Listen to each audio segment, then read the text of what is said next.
इंसान इस दुनिया में अपना भाग्य लेकर आता है, ऐसा ज्ञानी कहते हैं। वेद भी जानकारी देते हैं। उसे कभी खुशियां मिलती हैं, कभी वो दुखों में जीवन बिताता है। पर यह भाग्य होता क्या है? क्या ये पुराने जन्मों का फल है या नए कर्मों की फसल है? कोई शिशु गर्भ में ही स्वर्ग सिधार जाता है, तो कोई एक सदी का जीवन पाता है। किसी की किलकारियां अभाव में गूंजती हैं, सिसकियां भुखमरी के अंधियारे में कौंधती हैं, तो कहीं पर राज दुलारा सोने का चमचा लिए धरती पर आता है। धन, प्रभाव और प्रसिद्धि अपने कुल की सिद्धि के साथ पाता है।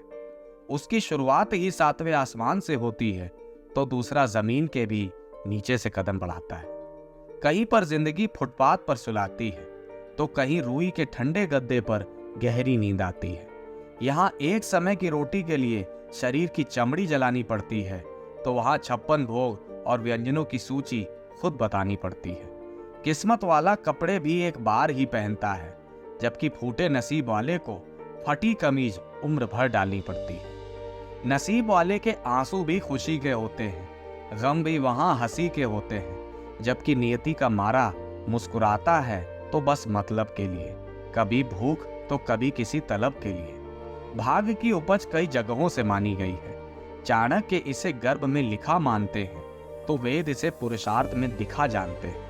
मेहनत कश इसे बदल सकने वाला कहते हैं, तो धर्मवादी इसे अटल सत्य मानते हैं। अब यदि कर्मों और धर्मों को तोला जाए, ग्रंथों और पुराणों को टटोला जाए, तो हमारे अच्छे कर्म हमारे भाग्य को उत्कर्ष देते हैं, उसे संवारते हैं, जबकि बुरे कार्य हमें अधोगति देकर उसे बिगाड़ते हैं। पिता भाग्य को भगवान की इच्छा कह देते हैं, तो माताएं दुर्भाग्य को ईश्वर की परीक्षा बता देती हैं।